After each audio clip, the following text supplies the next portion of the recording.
So, hello, I'm Dr. Simon Froelich, back with the Clinical Neurophysiology channel. In the series of videos I've made talking about hospital-acquired weakness, intensive care-associated weakness, and then most recently the post-intensive care syndrome and post-intensive care syndrome affecting the family, I did say that we'll be having the privilege of speaking to a survivor and his wife. And so I would like to introduce you to Mr. and Mrs. Danny and Khani Zeliger, really wonderful people in our community. And it's almost been about 3 years now, actually, since March, because Danny was actually in the first wave of COVID, taken in. And the effects have been really quite long lasting, and we happened to be having a conversation a couple of months ago now, and it really struck me that it's very simple for us as medical professionals just to sort of see what happens with patients as a list of problems, and to involve various people to try and sort that out, whether it's the OTs, the PTs, the SALTs, dietitians, and the whole rehab family really. And just sort of not see the whole thing holistically, and also just not to understand what that actually means as a person. Danny was very, very impressive. He now talks quite regularly about his experiences. Actually, an international speaker as well. You can actually see some of his talks about his experiences with COVID in a bit more detail. I think it's the miracle of life, isn't it? Yeah. Talks, which you can also see on YouTube. Really, it's just such a remarkable story that I really need to stop talking, actually, and start listening, which is always a good thing in medicine. Just to also explain as well that Khani is actually quite unique as well in terms of her perspective, because not only is she Danny's wife, but she's also a intensive care trained nurse. You've been a head of intensive care nursing. I've been head nurse at night, running the unit. Wow. In a couple of countries. In Canada and in the States. Wow. So, so your view would have been very unvarnished, very, you'd have known exactly what was going on. And there was quite a serious situation, I believe, at a number of junctures. So just a huge thanks for both of you coming here, joining us this evening. And maybe just before we really sort of dive into things, maybe people just sort of understand maybe your baseline health and sort of level of activity. What were you doing before? Before I got sick, I was, first of all, I used to go to the gym 3 times a week. So and they said it was lucky that I was relatively healthy. I had a very pressurized job where I am still Director of Administration at Canary Wharf Group. And I was running the whole administration department at Canary Wharf. I used to leave the house at about 8 o'clock in the morning, come home at 8 o'clock at night, and then still either study or go to gym or do hospital visits or whatever. So the whole week was very pressurized. And suddenly I was cut off from my colleagues. There was no time for handover, nothing. Couldn't say goodbye, haven't seen them since. And that side of it is also very difficult because I've been with the company for 30 years. And suddenly within a minute I was knocked off the scene. Yeah. And they couldn't even contact me for advice. It just wasn't there. Yeah. So still now, even psychologically, it's still very difficult because I was cut off like with a knife. That my whole life changed. Yes. Yeah. And how was that for you? Well, actually, the nurses one day asked me, one of the nurses said to me, what was Danny's activity like before? Because here they had a man who was waking up and he was in bed and he couldn't do anything. So they thought, well, maybe he was an old man sitting in a chair all day. I said, no, he wasn't. He was extremely active. He went to the hospital visiting. He was actually in Buckingham Palace 3 months before because of his community work. And they just didn't know any of that. And then what I did was I sent them in a couple of pictures where you could see his vitality and could just see who he was. Yeah. Because I thought it was important. It's important to know what the person is like before as to where you want to get them afterwards. Yeah. And it's been quite a journey for you. But we're now nearly 3 years later and still having long-lasting effects from all of this. Very much so. Yeah. Yeah. The journey there, first of all, we waited in the ambulance for about an hour because they didn't have space. And the whole thing when arriving there was like arriving on the moon because everybody was dressed in PPE. They had a badge. You didn't know, you couldn't really recognize who was who. You didn't know if it was a nurse, a cleaner, or a doctor, or whatever. And then the problem was also there was no communication with the family because in A&E, in the Royal Free, it's basically underground, so there's no phone connection. So actually, I've left a message on my mobile, which they put in the safe because I was going into, basically they wouldn't know where I was. And Khani only got it 7 weeks later. I got the phone 7 weeks later. And at that stage, somebody dropped off the phone at our house. And at that stage, we were all really scared. So they dropped off this phone. I put it into a bag, put it under the table and didn't touch it for a week. We were too scared to touch it. We didn't know how COVID was transmitted, and we were just scared. Yeah. And I only, a week later, after I had the phone, we gingerly took it out with gloves, turned it on, and I saw that Danny had sent me a message. I'm in the ICU, and, and I hadn't seen any of that. Yeah. There was no communication from when I left home to when I went into ICU. The nurses phoned Khani to tell her that I was going in, but I couldn't speak to my family. As I said, I felt I was on the moon. Wow. So totally cut off. Totally cut off. Yeah. And did you feel confused at that point? I was feeling jolly sick. Yeah. Gosh. And I just didn't know what was. I didn't know. And then they said to me, "You have to sign because we're going to put you under. Whatever happens, happens. Let's look, whatever you have to do, you have to do." Yeah. And then it was like a feeling of despair. Yeah. You know. Absolutely. Totally isolated. Totally isolated. Yeah. And then, as far as you're concerned, you only woke up several weeks later, not knowing of any interval at all. Nothing. Gosh. And Tony Tikhani, so how was that period for you? I mean, terrible. Yeah. I used to carry my phones with me all over the house. I couldn't go anywhere without them. And the phone rang, and I answered, and she said, "We're going to have to put your husband on a respirator." I thought, and take him to ICU, but there's no beds there right now, and we have to wait. And we were calling through the night to see if he'd gone there. Yeah. But it was very tough. It was very tough not to be there. We were able to speak to the hospital when we could get through. There was a nurse at the bedside. So when you started to wake up, did you have any issues with delirium at all that you're aware of? Or no, he had no issue. Most people did, but then he had no issues with delirium. Wow. As soon as he woke up, actually at 5 weeks, he started to wake up, and he doesn't remember anything from the first week he was awake. I spoke to him. Yeah. He was still trached, still on the respirator most of the time. So they had to give you a thing to speak through. A valve, yeah. I spoke to him on video, but he doesn't remember a thing from the first week. Gosh. Wow. But he was never delirious. I know that a lot of other people were. He was very on the ball and knew what was happening. Yeah. And how did you find the sort of the environment at that point? First of all, from one point of view, I didn't realise that I couldn't walk. Yeah. I said, I want to go to the toilet. So they laughed at me and said, there's no way you can't walk. Yeah. So it was like my life, as I said, changed from one day to the next. And again, when I woke up, I remember asking for coffee. I said, do me a favour, I just want a cup of coffee. No, we can't give you coffee. I said, do me a favour, just give me coffee. They said, no, all we can do is, I can still remember those pink swabs to make your mouth wet.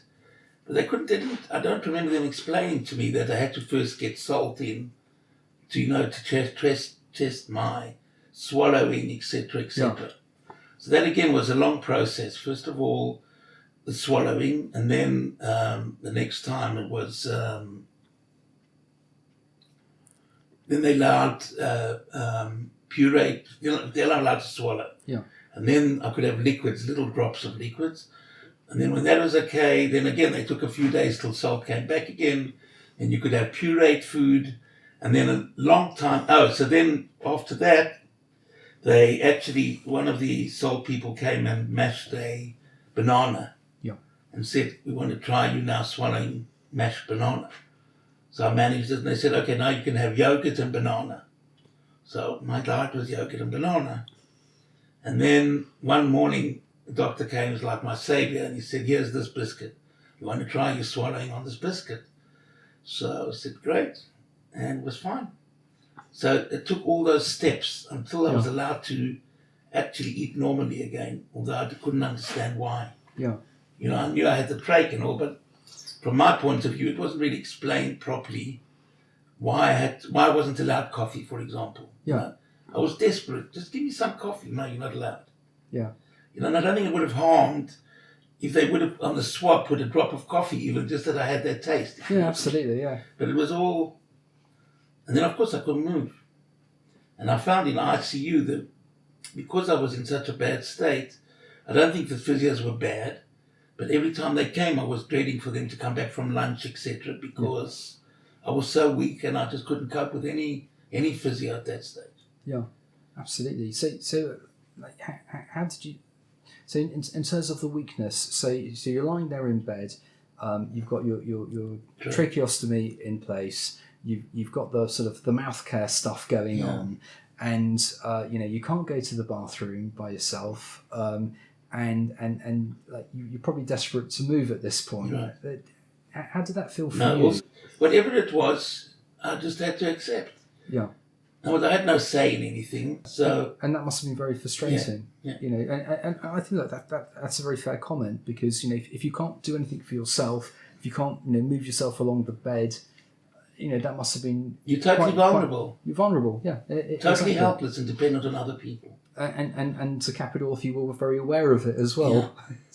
Yeah, I also felt that, because I used to speak to the doctors and nurses irregularly.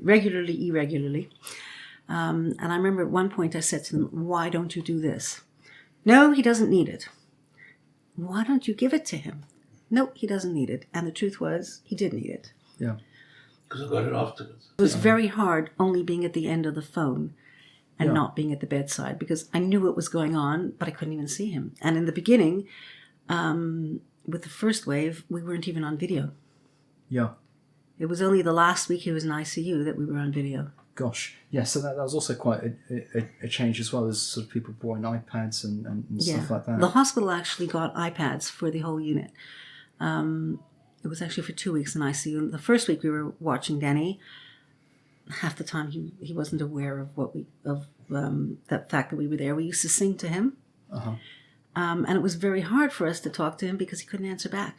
Yeah. And I would get my kids around the world to log into me, and then they would talk to him over the phone, but we just, because it's very hard, and sometimes we were on for an hour at a time. Wow. So actually, just to talk a little bit about sort of coping mechanisms, because sort of touching on family now, from what I've learned about your stay, there are various aspects actually which were fundamental for you getting through all of this. Clearly, your family network was very important. It was very important. Your faith as well. Very much so. And also the community support as well. And actually, when I was listening to our rabbi speak a bit later on about your experiences, what really struck me was that he talks about the power of positivity. He didn't want to talk about anything else, which was quite uncharacteristic. Yeah. So how did you maintain positivity in I think in I this had period?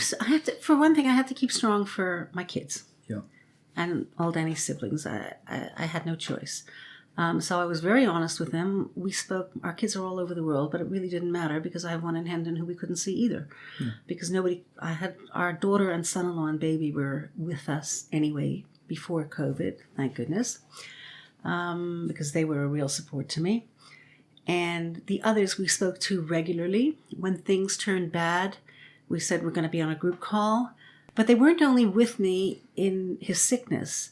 For example, one night was my birthday. They knew it would be hard for me that Danny wasn't around. So at midnight, I suddenly get a phone call and the kids are all on. It was very special. Yeah. And the community were unbelievable. I mean, nobody could come into the house. But they used to visit often, and they would stand at the bottom of the drive, and it was very good weather at that time. And when we would talk to each other, and you're talking about your rabbi coming, well, he used to come to us and just say, how are things? Yeah. It's so important. And Now, I can say that I met a variety of our pastoral support people in hospital who really actually put themselves in the lion's den, across all the different chaplains, all the different faiths, and they really went out of their way, above and beyond, really, to support everyone. I did a lot of voluntary visiting at the Royal Free, so I knew the chief chaplain. Mm-hmm. And the first visitor I had was the chief chaplain, because she knew me. Yeah. Because nobody else could come in. She was allowed in and nobody else could come in. Wow. Yeah, it's incredible. I think from my point of view also is, before that I operated on a point of power, if you like. I mean, I had people working under me, I could tell people what to do, etc., etc. Then I was on the giving end. Yeah, I was totally on the receiving end, helpless, and what everybody in it could do for me, they did for me. Yeah. So in other words, it was completely turning around everything that I had before in my life. Yeah, yeah. And there's recently there's been a bit of a move towards something like patient diaries when people are in intensive care units. Was that ever talked about with you? No. So particularly for the patients who are affected by delirium, so that the families are encouraged now to keep a diary of what happened. So I actually did. To a certain extent. Yeah. Very rough diary. I just wrote down when things were getting complicated and changing, not every day, every hour they were changing, I wrote down certain specific points. Yeah. And Honey actually slept in her clothes several nights. Wow. Because she thought that she'd be called to the hospital. Yes. Yeah. To say goodbye. Yes. Yeah, absolutely. Yeah. They actually said to me that the only way we'll let you in is to say goodbye. I said, thank you, I'd rather not. Yeah. Yeah, it must be incredibly difficult. Incredibly difficult. But in terms of the diaries, did you ever go back to them subsequently? Yes. But I'm pleased I wasn't too specific. Because I do have pictures. I have videos of when we first started talking to Denny, and I can't look at them. Interesting. And I find it too difficult to revisit. Yeah. Yeah. But I revisit verbally. Yeah. But visually, yeah. So did you ever have any points where you had sort of like questions about what was happening? So, for example, when we were talking previously, once you'd been stepped down from intensive care, you were put in a room, in an isolation room, and that's quite a huge transition as well from the ITU environment, your one-to-one nurse, to sort of being in a room where you don't know where you are, you're not sure if they know who you are, and he couldn't move. You can't move. You couldn't even hold a phone. Yeah. So the thing about the noise outside was, each night I tried to go to sleep, I heard this massive commotion outside. But okay, I thought the nurses or cleaners are having a wonderful time talking to each other. I mean, I can't shout, keep quiet, because it's not my business really. I'm a guest there, basically. Guest in their hotel. And once I started, they started getting me to walk a little bit with the help of 3 physios, basically, 2 on my side and 1 pushing the wheelchair behind. I got a big clap because I came out of my room for the first time. And suddenly I realised it was the nurses' station right next to my room, and that was the reason for all the commotion. Yeah, and then it started to make sense. Yeah, but nobody explained anything like that. The nurses had no idea the nurses' station was outside. Yeah.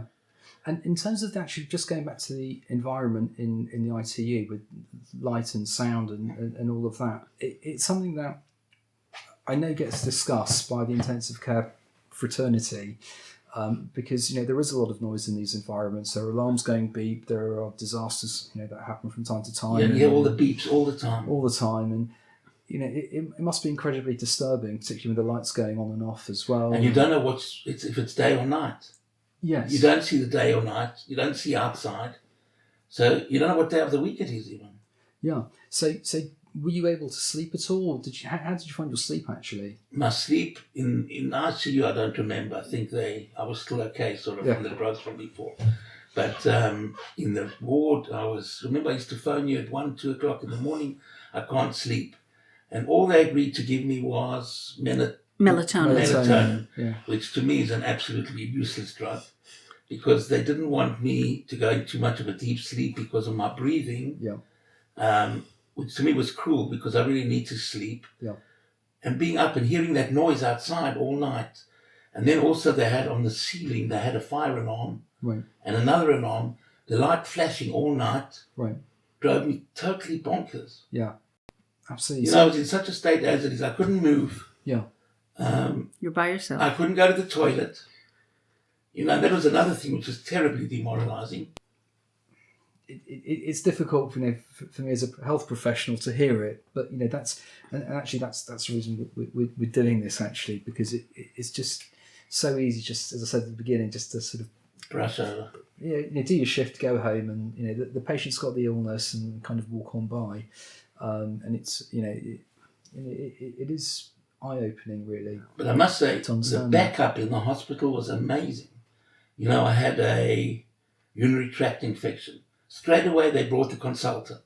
Whatever I want. When I was in the hospital recently, I was in CCU for sepsis and cellulitis. Well, you went to CCU because they thought it was a heart attack. Yeah. You had chest pain. Yeah. And I was in the state again. I was sitting in a chair in A&E all night. Yeah. And luckily, then Khani could come along. That was already in the better days. So what I'm coming to is that day I counted there were 7 different doctors that saw me. When he was nice in CCU. CCU. So I'm saying, that's just fantastic. Yeah. Where else do you get that? Yeah. That they can call people from all over. And I felt the same when I was in the hospital when they needed. Also, before I was going to be transferred to rehab, suddenly I had a heart problem, right? What was the heart problem again? You had a very high heart rate. Very high heart rate. So just before I was going to go, I was very disappointed. They said, you can't go because your heart rate just went sky high. Again, they had doctors around me. They wanted to take blood. They had 3 doctors who couldn't take my blood. They just couldn't get there. And the 4th one, I think, finally got it. Wow. And also as a patient, you blew all over. They're digging pins in you all the time. It's hard. Yeah. I lost 20 kilos in ICU. Yeah. And when I came out, I had absolutely no appetite. Nothing. And I used to send in anything calorific. Yeah. Because he couldn't eat it. He wouldn't eat anything else. So one day it was a milkshake, and then the other day it was mango juice. But he only liked it for a couple of days, and I don't like this anymore. Yeah. So we had to keep on changing, but it had to be something which I figured a milkshake is at least giving him some milk, some nutrition, not much, but at least something. Yeah. But he needed the calories. Yeah. Otherwise, they would have come back on tube feedings. Ensure. Couldn't handle the stuff. I used to send it back every time. Wow. And the same thing, the pureed food. But when people get ill, they do lose mass basically, and it's not just and muscle, fat, everything. It all goes. Yeah. So one of the things that if we just sort of focus now on the weakness aspect. So how was that whole transition for you? So you were 5 weeks in. I think 6 weeks. 6 weeks in ICU. And then subsequent to that, I think was another 7 weeks in hospital? 4 weeks in hospital and 3 weeks in rehab. 4 weeks in rehab, right. So how, tell, if you don't mind sharing, what was that transition in terms of strength for you? So to begin with, you're lying in bed, and you can't move at all. You've touched on pain, which we should also come back to, because that's a really important thing. And also the potential for pressure sores and so on. I want to come back to that. But in terms of the transition of your strength, how did that manifest itself? I had no strength, and I was like desperate. I was helpless in bed because I couldn't move up the bed by myself. Yeah. I didn't have the strength to move up the bed. So every time I needed to move up the bed or whatever, I slid down all the time. Yeah. And then they used to come and say, well, why are you down again? I said, well, I just slipped down. I'm sorry, I can't help it. Yeah, it's gravity. And did you have strength to, let's say, pull a buzzer or something? Even? Buzzer, yeah, but I couldn't hold the telephone. Yeah. It used to slip out of my hand. Wow. So our daughter bought a holder, which you can clip onto the side of the bed. And I had to get the nurses to attach it because I didn't have the strength. Yeah. And I didn't have the strength to speak either. Like until I spoke to my siblings. How long was that? 7 weeks. Wow. But one day you spoke to all the siblings on the same day. Because I felt and sorry for them. at the end of the night, he was just finished. He started with speaking to me, and then he spoke to the kids. So and Connie got a separate telephone number that not everybody could call me because I didn't have the strength. Yeah. So even the act of speaking was difficult. Yeah. Wow. And was that because of soreness in the throat or just? I think it was just weakness. I think it was just weakness and not being able. It takes a lot of energy to speak. I mean, we're doing it right now. Yeah. But it does take energy. I think it takes energy to speak and energy to think. Yeah. And to all focus. Of that was and focus. Yeah. All of those different aspects. I couldn't concentrate on the newspaper. Nothing. Wow. Nothing. From a very high flying position to to sort of brain fog. Yeah. If I may use that Which expression. I still have. Yeah. As long And my as poor wife, it's not the same husband that she's got. It's fine. She, like I asked her something, she says, I've told you already 3 times. I said, I'm sorry, I don't realise it's terrible. I have to sleep every day. Yeah. I haven't got the strength to carry on through the whole day without sleeping. Suddenly I just flake out. Wow. So at what point did you start sitting out from bed and walking around? It was a real battle with the physios. I mean, I said to the one physio who was excellent, I said to him, how long is this all going to take? So instead of giving me assurance and saying, look, we really don't know, we're going to work with you as much as we can to give you encouragement, it just says, how long is a piece of string? I thought, what's that answer to what's that going to help me? Yeah. So it made me even more despondent. He was actually in a chair already. I don't know if you remember, in an ICU. They put him up in the chair when he was still on the respirator. Really? Yeah. Wow. Because one day, I think we spoke to you. Like I say, you don't remember it. But one day we spoke to you when you were sitting in the chair. And she said to me, she's going to call me when you're sitting in the chair just so that we could see. We were completely detached. Yeah. And it didn't last for, it was 5 minutes and then 15 minutes and then a half an hour. And then I remember one day Danny was telling me that he couldn't sit for 45 minutes. He just couldn't. And they were supposed to come after 45 minutes, and then he called them, and they said, sorry, we're on lunch. No, it was after.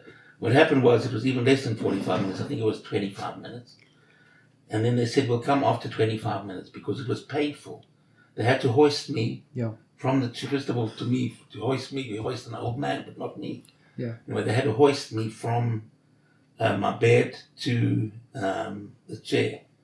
And sitting on the chair was a killer. I was in such pain.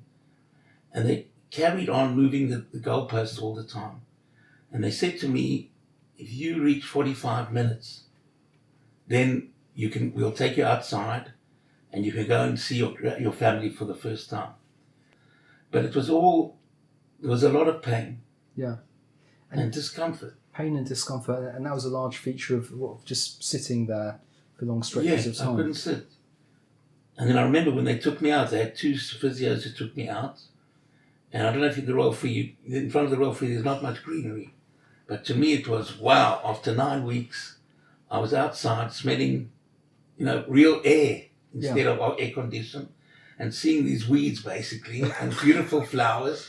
Because you appreciate something which you haven't had for so long. Yeah, and seeing my family was like, wow. Must have been a real milestone for you. But it was like they bribed me. Yeah. Until you do 45 minutes, you're not going to see your family. Wow. Yeah. Yeah. I mean, it must have been pretty dire because I know that from car park area of the Royal Free like the back of my hand, and although Hampstead is beautiful, not that car park. No. Yeah. Probably a building site at the time as well. Yeah, it was. Yeah. I don't even remember that. Yeah. It was. Rheumatology centre there. Yeah. Wow. So then you gradually started sort of gaining a little bit more power. As was it after weeks, months? What was that progression? First of all, they made me sit up. Yeah. On the side of the bed. I still remember clearly. Sitting up on the side of the bed was a killer for me. And then they started asking me to stand up, where the 2 of them were helping me to stand up. Yeah. And then the first time I came out, I think they call it a lecture, where you have to put your hands high. Yeah. And it's got wheels. Right. So you push yourself. Okay. So they had 3 physios, one on each side and one with a wheelchair. And that was the time when they clapped the first time when I came out. It was like, Wow. Yeah. They actually sent me a video when he was walking. And I showed it to the kids. It was like, I sent it to the kids. It was so exciting for us. But every step of the way, I remember the first time he moved his hand, because the first time when he was waking up a little bit, I said to the nurses, "Will he squeeze your hand?" No. They tried. Is he moving his toes? Because I was quite concerned that everything should be all right.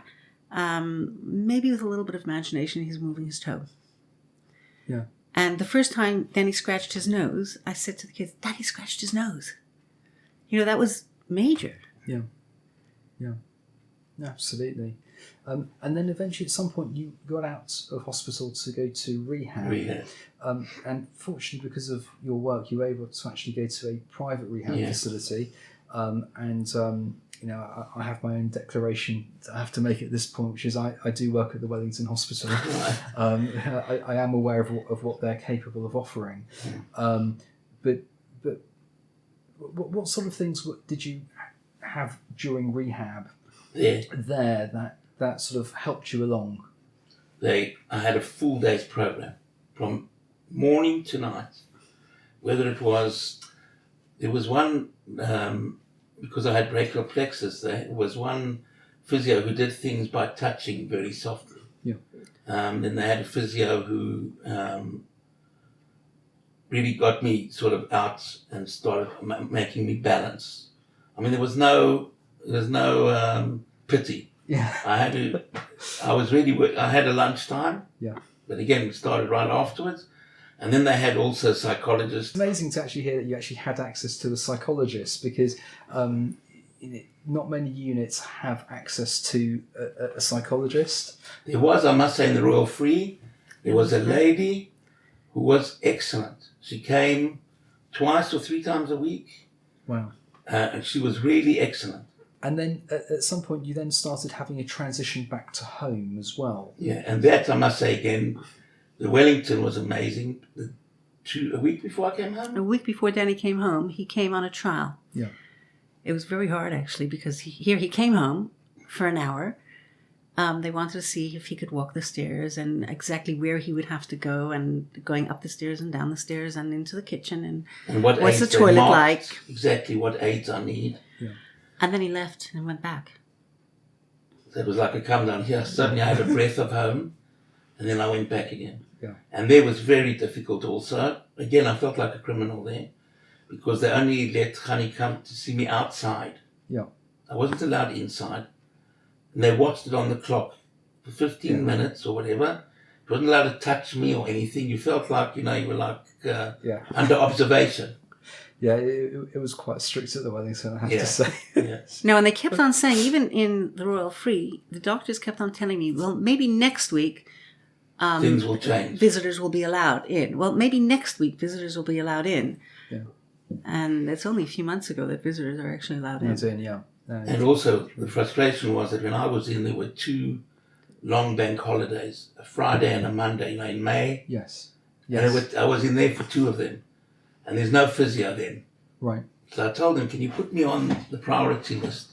And the one weekend, an excellent physio came, but the other weekend, nobody came.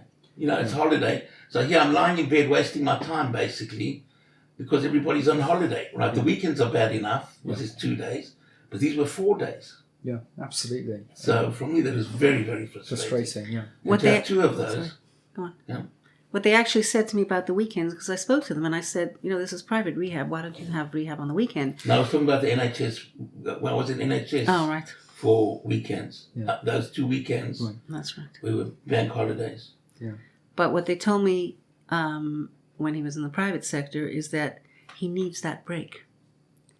In other words, the break of having physio and occupational therapy every day. Yeah. 2 days at the weekend or 1 day at the weekend. I think you had on Saturday, but not on Sunday. Half a day Saturday. He needs that. You need rest time to recuperate. Yeah, that's fair enough. If you're being pushed, then by all means. And so we also touched on you were trialed with some Enshal's afterwards, which wasn't particularly agreeable. No. I sent it back. Send it back. Because I remember my late father used to take Enshal because he was 80 years old. And I thought, Enshal, first of all, the taste, and then, why should I take Enshal? So did your sense of smell and taste change through those? Not really. And then I believe you also tried some hyperbaric oxygen therapy as well. How was that? First of all, you go in there with 5 other people, and somebody puts a mask on, and then you take till everybody becomes ready. You've got this mask on until everybody comes in. You're ready with a mask for 15 minutes, and then they seal the door. So you're like again in isolation from the world. They've got an intercom which you can't understand very clearly. So even they can hear you making noise as they watch you, but it's not, the communication is not excellent. Yeah. And then it's boiling hot. So you ask them, they've got a tiny little fan on the wall. So I'm boiling hot and the other one's freezing cold. So they won't put on the fan and they will put on the fan. So now what I do is bring on my own little fan. It's not ideal, but so it's about an hour and a quarter at a time. The staff are extremely kind, but it doesn't help my situation when I'm in there and I'm suffering basically. Yeah. You know, sweating away because it's so hot. It's hot, And it's uncomfortable. Yeah. You know, you can't even blow your nose basically. You've got this mask. You're stuck in. Yeah, and then also my ears get blocked. It's like, you know, when you're on a plane. Yes, because they put the pressure on. Yeah, so you try to blow your nose, but you can't because you've got the mask on. Gosh. So it's no fun, but I think it'll give me more strength. And unfortunately, although I had prophylactic antibiotics, I've now had cellulitis 5 times. Wow. And I think that the hyperbaric oxygen chamber did help the healing of the wound underneath my toe. Interesting. Yeah. Have you had things residual? So we talked about, well, actually, you mentioned almost in passing about your brachial plexus. Right. I think you had a traction injury, didn't you? I had, what do you call it? With the proning. Yeah, because of the proning. Because of the proning, yeah. He actually also had a bed sore. They told me that on the phone. He had a bed sore on his face. His face? Still you can see a mark. Wow. And that was due to proning on the face. That's proning, gosh, wow. It took me a while to notice it. It took him a while. I saw it right away. Yeah. But he didn't see it and I didn't say anything. There's another thing also. The staff won't cut your nails or cut your hair. Right.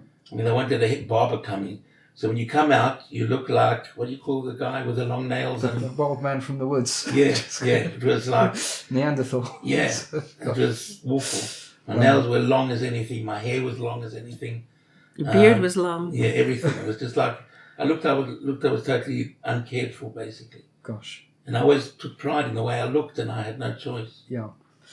So, I think in my last video, which you won't have seen, I talked about sort of compassion and communication being very integral parts of trying to deal with the wider issues of post-intensive care syndrome. So post-intensive care syndrome, obviously there are the direct issues to do with weakness and whatever other complications, pressure sores and organ failures of whatever variety, but there's also the cognitive aspects of things and the brain fog, concentration, memory, and then there's the sort of psychological aspects as well, depression, guilt, anxieties.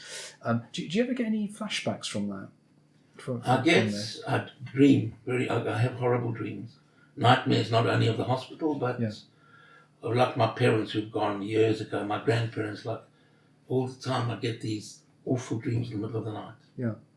My wife used to give me the newspapers and she used to cut out the obituaries because she didn't want me to see who didn't survive. Yeah. And then one day I forgot. I forgot to cut out the pages. Like a little kid, you don't want him to read whatever they have in the book. And he said, well, why didn't you tell me that this one died? And why didn't you tell me that this one died? And I was thinking to myself, well, you don't know half the people who are not here anymore. Yeah. Absolutely. So it's also, the whole thing is mind-boggling, and in a way, when I walk around, whenever I go, I'm like the hero. Oh, here's the man who survived. So it's also, I'm used to having a back seat in everything. And suddenly I'm at the fore. Yeah. Here's the man who survived. Here's the miracle man. Yeah, absolutely. So my whole life has changed completely. Yeah, incredible. And Khani, in terms of sort of your experience of all of this, if there was someone, let's say, watching this as a family member, any sort of words of wisdom that you could share with them? Support. Yeah. And I think that the carer or the wife or the husband has to get support from others. I mean, like I say, I got incredible support from our children, from the siblings and from the wider community. And I think that made a huge difference. Yeah. It was just easier. It was easier to go through then, and it's easier to go through now.